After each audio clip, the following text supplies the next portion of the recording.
Well, hello there, good people. Hi, it's Jason with Catcher Agroforestry. This little tree might look like a stick, but it is in fact still alive. I've done a scratch test on the cambium layer here and determined that this tree is still alive, and I've got it planted in an unusual planting medium. Give you a closer look. Alright, so this little pecan tree is in a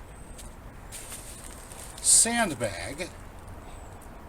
Alright, and the sandbag has been filled with some soil down there where the roots are, and otherwise filled with bark mulch. And that allows us to put it in this little kiddie pool here, which has drain holes at about 2.5 to 3 inches from the bottom. That will hold it, allow nutrients and hydration to get down to the roots of the tree, and otherwise keep it healthy. Now it's going to be breaking dormancy before too awfully long, and hopefully it'll grow. This one is experimental. We grew this as a air layer from our pecan trees last year. I have 2 more like it that are scattered around the property. This one I decided to keep over the winter in this tub, and I wanted to see if the freezing water conditions and things of that nature would damage the tree or prevent it from growing. And as I've just done a check and found that we still have green cambium or living wood here, I know that our tree is still kicking it. And that's important because it's time to answer a question of what do we do with the trees that don't sell during their dormant period, because we sell trees during the dormant period after they've lost their leaves, so we can ship them as bare root trees. That way you're not paying to have a bunch of dirt shipped, you're only paying for the tree. So what do we do with the trees that we don't sell? Well, I'm going to show you.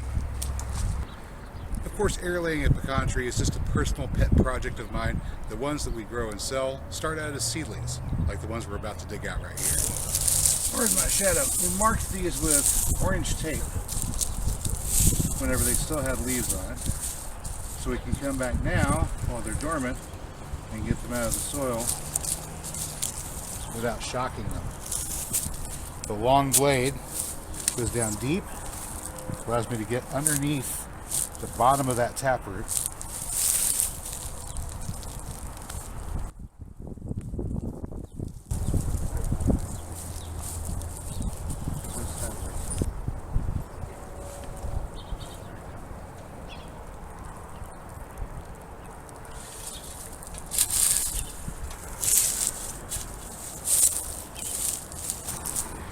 And there we have a little pecan tree.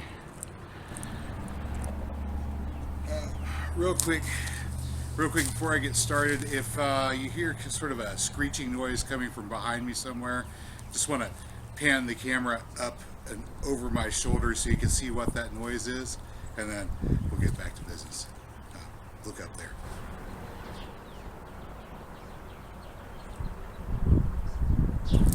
My business model is not to produce a whole bunch of pecan trees. It's not to produce a whole bunch of redbud trees. It's not to produce a whole bunch of pear trees or any one kind of tree.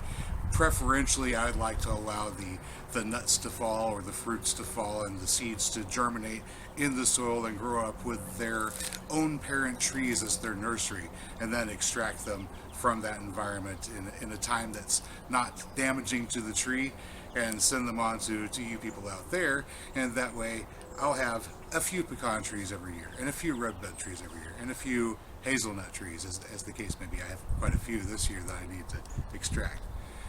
But the point is, I'm not going to be producing a lot of trees, but I'll be producing some quality trees. For example, we've got, I believe this is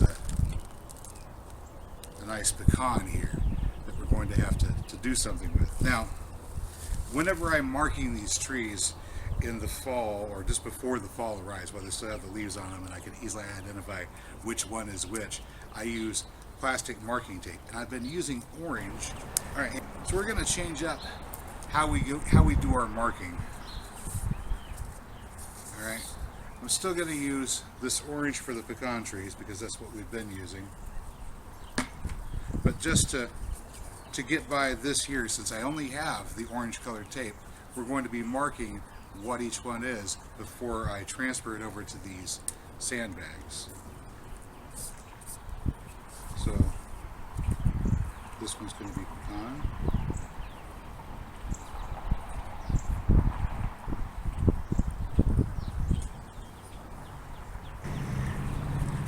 There we go.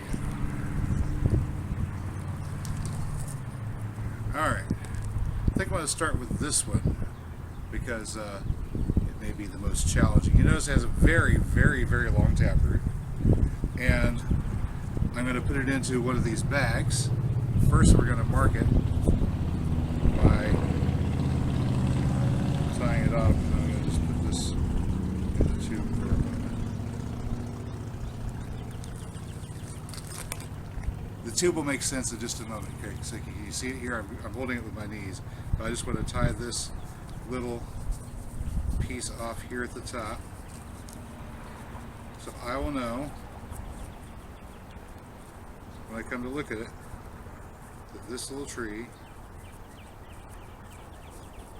is a pecan tree. There you go. So I've got my marking.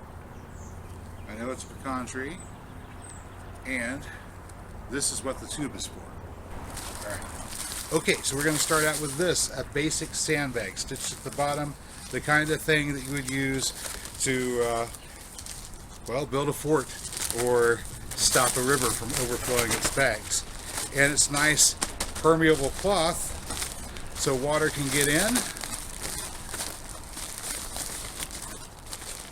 but it'll contain your planting medium as well. But whenever you first get the bag, it's not really ready for use. See, it's very long, so we're going to blow it down a bit.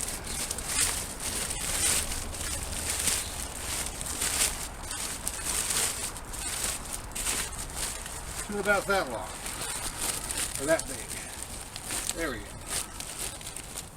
Now, all the way at the bottom, we're going to put some bark mulch. Actually, I have a little bit extra here. It's already soaked. We'll put that in there.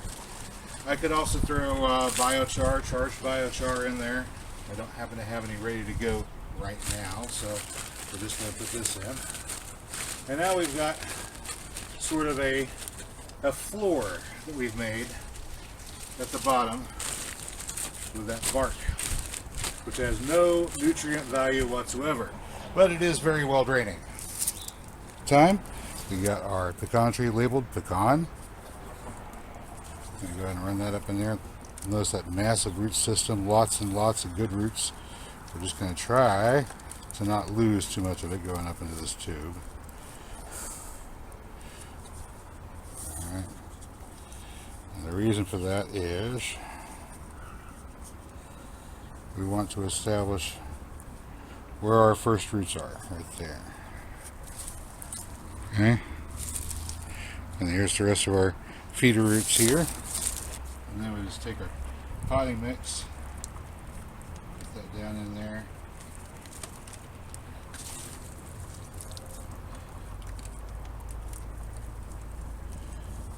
Invert. Got some at the top. So again, just getting that mix down in there.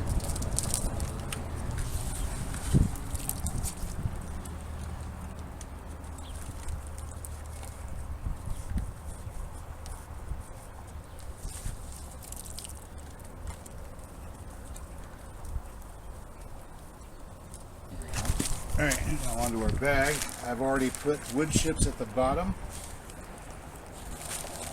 Alright. And then wood chips are still in the back of the truck.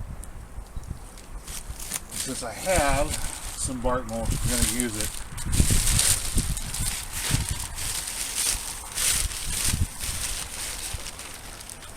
And the rest of the time I just use wood chip. Wood chip will work just fine for this.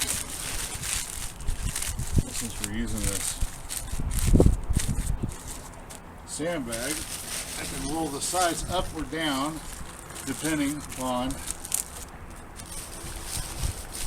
how much of the plant's root system I need to protect. In this case,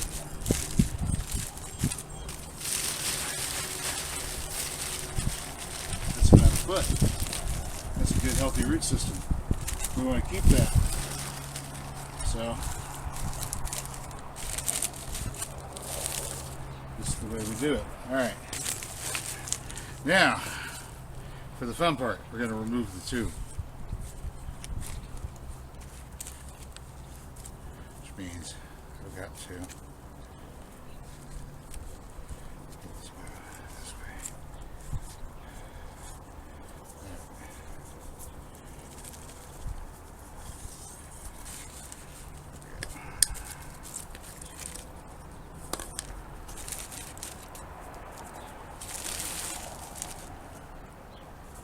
Now our pecan tree is ready to transfer right on over here with the rest of them. Look at that. Let's give it a moment as the water works its way into that lower bit there. There we go. All right, as you can see with this smaller tub, I can fit 12 trees here. We've got the pecans, mostly hazelnuts, the rest of it. A couple hazelnuts here, and the rest of this one is all red buds. And of course, we can fit 2 side by side and have enough room to walk on my driveway. That means I can put a little walking space in between here. And you'll notice this big tub here is just too big for me to put 2 side by side without taking up all the space in the driveway.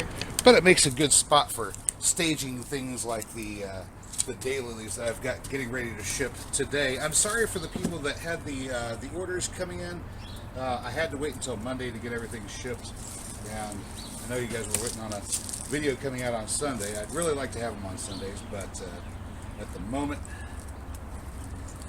boy, it was just so windy earlier that I had a hard time completing the video. Anyway, so down here, got a goji berry trying to get in on the action. They're sharp and thorny.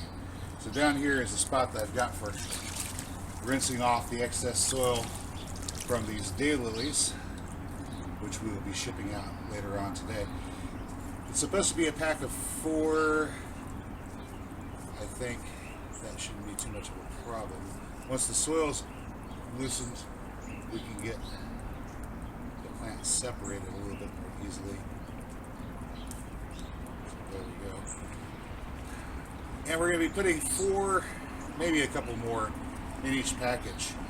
I've listed at 4 daylilies per package because sometimes they get so big that I can't fit more than 4 of those into an $8 shipping package. So it may be more than 4, but it will be at least 4 whenever you order daylilies from me. So go look at some of these. Well, hey, that's all I got for you today, good people. As always, I hope you found the video informative or entertaining. And if you did, you know what to do. I'll catch you next time. Until then, get out there and get growing.